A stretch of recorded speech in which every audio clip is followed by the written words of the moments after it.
Do you have PMS, or maybe do you have something called PMDD? PMDD stands for premenstrual dysphoric disorder. And for some women, as they get older, especially as they head into the perimenopausal transition, this can get a lot worse. Hi, my name is Dr. Carrie Jones. I am a women's health and hormone expert, and I am here to help you because your hormones can feel like herding cats. So hit that subscribe button because I want to make sure you're getting all the information that you need to help you with your hormones on this journey. Okay, let's back up for a second. PMS, premenstrual syndrome, versus PMDD, premenstrual dysphoric disorder. Sometimes PMDD has been called PMS on steroids. It is actually classified as what's known as an endocrinological disorder, so your hormonal disorder, whereas PMS, premenstrual disorder, is the lesser or lighter version. PMDD is more significant and usually longer in days. Either way, they should both resolve with the onset of your period or within a couple days. Now, there is no test for PMDD. In fact, there's no test for PMS, but we do know that hormone fluctuations play a big role, specifically progesterone and estradiol. When progesterone or estradiol are off in the days and weeks leading up to your period, then it can cause these symptoms to really get pronounced. So let's talk about the symptoms of PMDD. When we look at classifying a disorder, we use something called the DSM-5, and it has specific things you have to check off or meet in order to be classified as someone who has PMDD. So I'm going to read and we're going to show you what are the DSM-5 criteria for PMDD. So first of all, they say within the last year, in the vast majority of your menstrual cycles, at least 5 symptoms have to occur in the final week or even weeks for some people leading up to your period. And then when your period starts, these symptoms definitely get better or alleviate within the first day, 2 or 3, even up to a week of your period. So that's the first classification. Within the last year, most of your cycles have these symptoms, at least 5 of them, in the week or so leading up to your period, and it gets better when your period starts. Okay, 1 or more of the following symptoms must be present. I'm reading off the DSM-5 list so I get it right. 1, marked affective lability. This means significant mood swings, feeling sad or tearful, increased sensitivity to rejection. That's condition number 1 that you can include in your 5. Number 2, marked irritability, anger, or increased interpersonal conflicts. Whereas you didn't used to be very irritated and angry, now you're picking fights, getting into fights, having a lot of conflicts with your relationship, with work, with friends, with your kids, etc. So much so it's interfering with that relationship.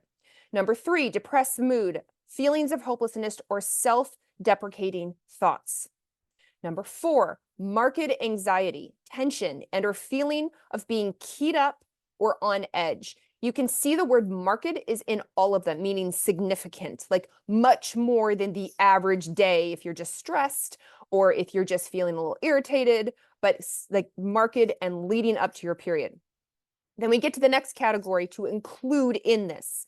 1 or more of the following symptoms must additionally be present to reach a total of 5 symptoms when combined with symptoms from the criteria I just listed. So on top of the 4 sections I just listed, there's 7 more options you can choose from. 1, decreased interest in usual activities, decreased interest in work, school, friends, hobbies. Whereas in the first part of your menstrual cycle, maybe you love work, you love going out with your friends, you love your hobbies, and as you get into the week leading up to your period, you have 0 interest in it and all of the other marked symptoms. Number 2, subjective difficulty concentrating. Whereas maybe in the first part of your cycle and the follicular phase, you feel like your concentration's fine.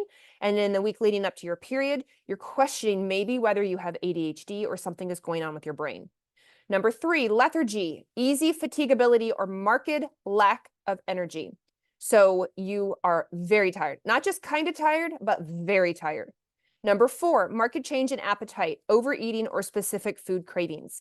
Not just, I could use chocolate right now, but like significant. You sort of feel like you've gone off the roller coaster when it comes to your diet nutrition habits. Number 5, hypersomnia or insomnia. So sleeping too much or not sleeping at all. Number 6, a sense of being overwhelmed or out of control. And number 7, physical symptoms such as breast tenderness or swelling, joint or muscle pain, a sensation of bloating or weight gain. Now, again, the diagnostic criteria is that you have to have 5 of these depending on which of the 2 of the categories you're in. One is much more, the first ones I read were much more specific around brain and mood, and the second ones were a lot more systemic symptoms. So that is the DSM-5 criteria for PMDD. If you feel like you've hit 5 or more of those, you definitely want to talk to your healthcare practitioner. But going back to what do you do? What is this caused by? One of the leading things they think PMDD is due to is a GABA receptor issue in your brain. GABA, G-A-B-A, is a neurotransmitter in your brain, a neurohormone, and it's very calming. In fact, it's the #1 calming hormone that we have if we had to rank all our neurotransmitters or neurohormones in our brain. The receptor that GABA is supposed to bind to, like a docking station, can't shift and fluctuate and bend and move like it needs to when hormones are coming at it. So when progesterone breaks down, the breakdown products can cross into the brain and bind to the GABA receptor. GABA can bind to the GABA receptor. Pregnenolone, which is a different hormone, when it breaks down, it can cross into the brain and bind the GABA receptor. So you have all these hormones coming at the GABA receptor at the docking station, and if the docking station can't shift and move like it should, then what can lead to all of these symptoms? On top of, if you have any kind of imbalance between that progesterone and estradiol in the week leading up to your period, if your progesterone's not very high, if you're not ovulating, if you're producing a lot of estrogen at that time relative to progesterone, it can cause issues with some of those other symptoms. On top of this, if we have other issues going on at this time, we may feel we are more susceptible to changes in our diet. We're more susceptible to allergies or histamine. Histamine does play a role in our hormones. It can make us feel worse PMS, worse PMDD, worse symptoms. It can make us more sensitive to caffeine. You may be able to drink coffee just fine in the first part of your cycle, and then the second part makes your heart race. You're feeling a little anxious. Blood sugar changes. You're more susceptible. Hypoglycemia, hangry, or maybe your blood sugar is higher if you've been testing it in the second half of your cycle here. Alcohol, you're maybe more susceptible to alcohol. And then, of course, the big one being stress. Our stress bucket seems to shrink. Our resiliency seems to shrink as we get closer to our period. This is a natural phenomenon that happens just due to women's cycles. And for those who have PMDD, it can feel a whole lot worse. Stress just feels so much more overwhelming. And we lash out, react, we're angry, or we cry, we pick fights, we're irritable, etc., for that week or two leading up to our period. And then our period comes and we feel a lot better. So we can have the hormone situation, and on top of it, we can have these other things that make us feel worse. Again, caffeine or stress or alcohol or histamine, allergies, etc., layered on top that make PMDD feel worse. So when it comes to treating PMDD, how do most conventional practitioners, how would your OBGYN or your GP treat PMDD? Right now, the 2 big categories would include the birth control pill, the hormonal birth control pill, to control for your hormones. The other option is an SSRI or an antidepressant to affect the neurohormones in the brain. Now, I bring this up because this is the most common route that you will probably get offered if you go see your primary care. Is this the only route for PMDD? It turns out it's not, and a large amount of women are finding that when they do address their hormones, maybe from a more natural point of view, when they do evaluate in the second half of their cycle, their caffeine, their sleep, their stress load, their alcohol, their allergies, what foods are they eating, that it can actually really relax or ease the symptoms of PMDD. On top of that, there's been some research on some nutrients such as magnesium glycinate, such as vitamin B6. The active form is called P5P. And for some people, there is an herb. It is known as chaste tree or Vitex agnus castus. And that has been shown for some women to, again, because it helps in the brain. One of its keynotes is that it can help potentially reduce a hormone known as prolactin. And prolactin, if it's even a little bit high, can impact progesterone and estrogen and can worsen PMDD. So absolutely, I have seen in the literature, I've seen in the comment section of social media and in my own practice that the addition of Vitex made a really big difference for a lot of women. Now, on top of that, what about hormone replacement? What about taking progesterone? Now, remember I said the progesterone breakdown products going to the brain can sometimes be a big trigger. They bind to the GABA receptor, and the GABA receptor is not happy. It can't adjust fast enough. There is some anecdotal evidence that you will see that potentially doing more what we call higher doses of progesterone, so a 200 milligram of a progesterone capsule.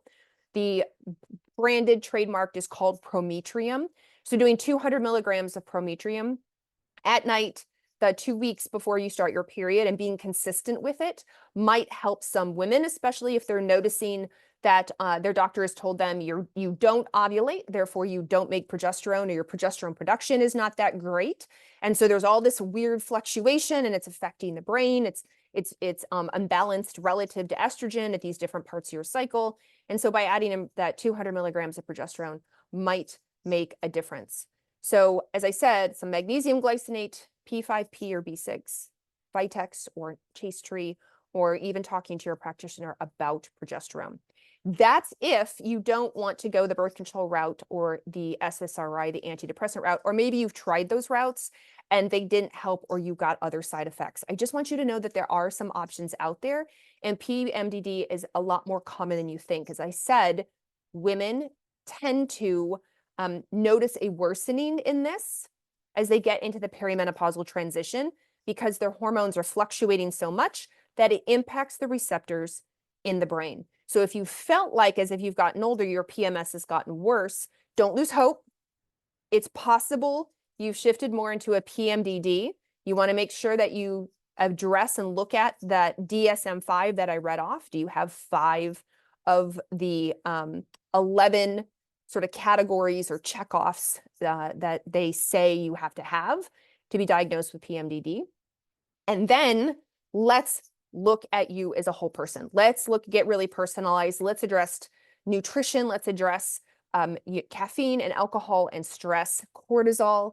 Let's evaluate your estrogen and progesterone. Like, let's see what all of these are doing.